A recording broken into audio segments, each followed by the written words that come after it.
My name is LaShantise Porter. I am the crime scene unit manager for the identification unit, and I've been with the department for 15 years. My name is Alfred Turner. I've been working with the City of Atlanta Crime Scene Unit for 28 years, and I'm a crime scene supervisor for Morning Watch, which is 11 p.m. to 7 a.m. in the morning. My name is Brandi Parker. I've been with APD Crime Scene Unit for about 4.5 years, and I'm a crime scene technician too. What my unit does is we help process crime scenes, collect evidence, and assist the officers and investigators with solving multiple crimes that we are called out on daily. We also assist the public with retrieving background checks and expungement processes. We have a day shift that's 7 to 3. We have an evening shift that's 3 to 11. And we have a morning shift that's 11 to 7. At this time, I currently have 29 employees. I started in a crime scene unit in 2009, and I started as a crime scene technician. What I do in the unit is I supervise a team of 5. I have 2 males, 3 females, and what I do is I oversee their investigative part in the forensic field of crime scene investigation. What I do is go out and just kind of be a helpmate with them doing the scenes and just make sure that everything is done properly and make sure that our department is being represented well and making sure that we're professional at all times. So what I do when I go out to a crime scene, we basically process the crime scene from a sequence of events, beginning to end. We use our yellow marker numbers, and we basically collect evidence, shell casings, biological evidence, fingerprints, and anything that might be requested of the officer or the investigator. We consider biological evidence like DNA or what most would consider blood. We call, reddish stains of some sort. And yeah, just like anything that's DNA related. Initially, when I started on the department, I wanted to be an officer, but I went out on a call with one of my supervisors and I saw the crime scene unit. And from there, I told myself that's what I wanted to do. And it took me a couple of times, but I made it up here. And when I got up here, it has been and was at the time the most exciting experience ever. I majored in criminal justice and minored in psychology, so that kind of led me into law enforcement, and I've enjoyed it every step of the way. I've done different aspects in law enforcement. I've been sworn, and when I came to Atlanta from North Carolina, our unit was a sworn unit there, but when I came here, it was a civilian unit. So, but I've done all my career path in law enforcement. So right now I'm on my way out the door, but it's been an enjoyable ride and just been passionate about what I do with the City of Atlanta. I went to school for forensics, and I always wanted to be crime scene. When I drove by an actual crime scene, and I was like, oh my goodness, APD is outside processing. There was a shooting, I believe. And I was like, that's what I want to do. So I continued to go to school for it. My family thinks that I'm different. Um, they never really imagined me, being out on crime scenes and doing what I do because I went to school for forensics. They weren't really sure that I would follow through with doing what I'm doing now, and they're proud of me. They speak highly of me all the time. So. From the time you get a call on the radio to going out to the scenes, processing the evidence, collecting the evidence, the dynamics of a crime scene itself, conversing with the officers and investigators as to what happened prior to your arrival. The whole experience from start to finish is just exciting in itself. I just always had the love for justice. Always felt like it was a place that I wanted to be. So upon employment here, What we do is we have 6 months on the job training. We also have a series of 7 to 8 classes that we take at the Georgia Public Training Facility in Forsyth. And also with the certification, you have to have 40 hours of internship, pretty much on the job training. What I learned in school in the field is, quite similar. I was very fortunate that I had specific classes as far as like ballistics. So I learned what to look for. I took several crime scene investigation classes. So I knew, coming in that you have to process in order, sequence of events. I also did a crime scene photography class in school, just to help with all the aspects of photography, and going to training at Gypstick, kind of helped me put two and two together. Gypstick is Georgia Public Safety Training Center in Forsyth, Georgia. We make a difference by assisting the investigators with the evidence, because they have their way of assisting when they interview witnesses and victims and suspects. We're on the other side of that, assisting with piecing together the evidence and locating the fingerprints and collecting the biological evidence that will tie a person, whether it be victim, suspect, and or witness, to a crime scene. So we assist them on the backside of their investigation. What I'm most proud of is being able to assist a victim's family with solving their family member's crime, and giving them closure with that incident. What a lot of people don't understand is we help make a difference. Not only do the investigators and the officers, they solve it, but we're also in the background and we help make that difference with the collection and processing of the evidence. The most rewarding thing is the job is challenging. It's you have to be mentally strong to do this job. You have to be very thorough, and you have families' lives depend upon the work that you put in, and the outcome is very rewarding when you get a chance to testify in court against people who have murdered people and raped people, and just to know that the part that you did help put somebody away, and make life safe in Atlanta.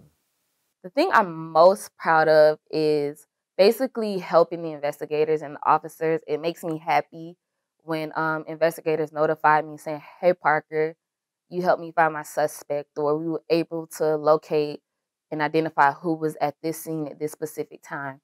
And that really just also comes from my supervisors and my coworkers as well. My most memorable crime scene was, I can't remember the year, but I was fairly new and I was with my trainer. A young lady had been stabbed multiple times. And I wasn't sure what I was getting into that day, but upon walking into that house, it was blood from the ceiling to the floor. And when we saw her body, that was something I had never seen before, ever in my life. And that at that point made me realize what humans are capable of. One incident was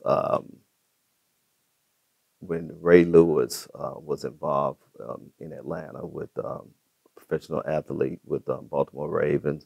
I worked the scene where involved a guy getting killed, and Ray Lewis was the suspect involved in it, and it was a high profile case, and but he was not convicted.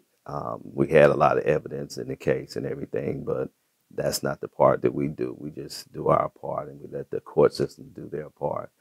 Um, but it was very tedious. It was a lot of pressure because a professional athlete versus the police department, and so you had chiefs wanting answers, you had superiors wanting answers, and the outcome just didn't turn out like we wanted it to. But I did the part I could do.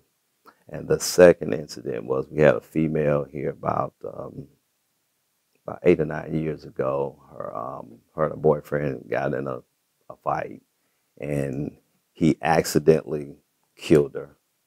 We pretty convinced that he accidentally killed her, but after he killed her, he kind of snapped and he cut her body up in pieces. And what he did was he buried her. So I was called out to the crime scene, and I actually had to dig up the body, and we found all her body parts in the backyard of the house. And I was the one that had to hold my feet, and I had to reach down in the ground and pull up all her body parts, and then we had to put her body together. So again, it wasn't fun, but at that particular moment, you had to be a professional. You had to get the job done, and then you had to worry about getting that person convicted. One of my most memorable events was I was new and I was in training, and it was the summertime. I had a decomposing body that had been left in the house after overdosing.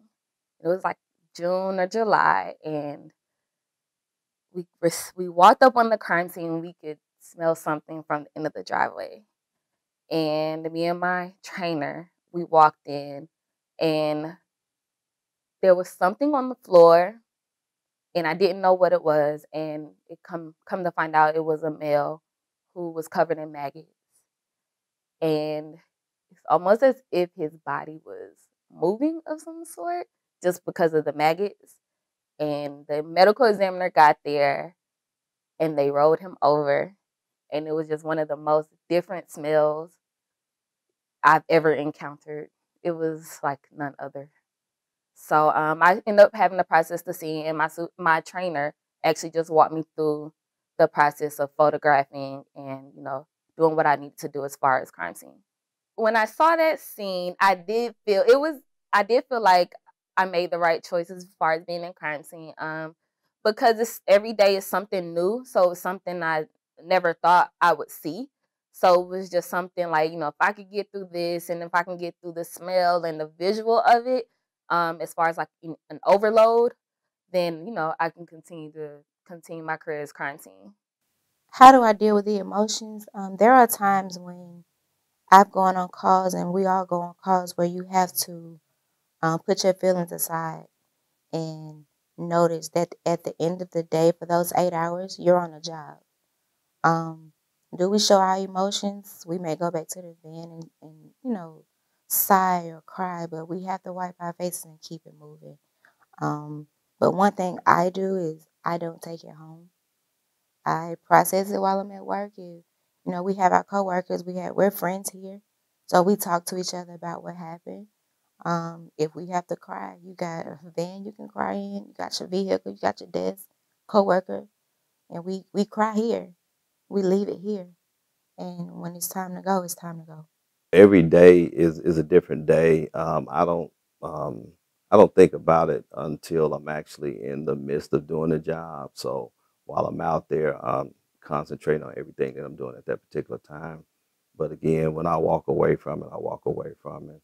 I'm an athlete. I coach baseball, so my outlet is when I get on the baseball field, and then I'm done with work as far as crime scene is concerned, because um, the two worlds are completely different.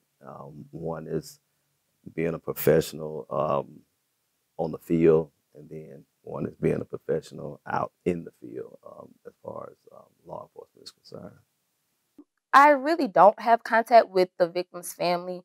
Once we leave the crime scene, the officers do a good job of securing everything, so we won't have to necessarily have that interaction with the victim's family.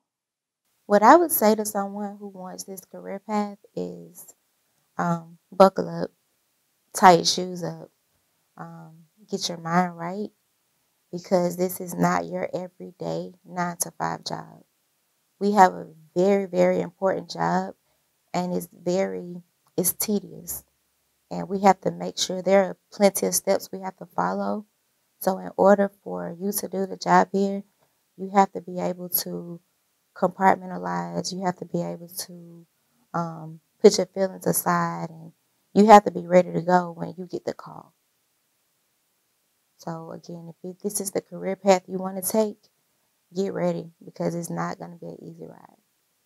The advice I would give them is to be thorough, to humble yourself, be passionate about this job because it's not a job that a person can do every day. You have to have a strong stomach, and you have to be able to block a lot of stuff that happen at work and not take it home because we have learned in classes that taking the stuff that we deal with at work and taking it home, if you can't separate it, it causes people to drink. It causes people to commit suicide, and the divorce rate is really high. So, but if you have a passion for it, it's a great career. I would tell anyone who's interested in doing crime scene to, like they say, get your mind right. Make sure this is something that you would like to do. What I did, I internship at the funeral home for 3 months. So at that moment, I went every day for 3 months, 6 to 8 hours a day, and I was like, okay, like I have to make sure that I can be around this type of environment and that if need be, I can come in contact with the victim's family and know how to handle myself. So, just make sure this is something that you want to do. And if you can, do an internship.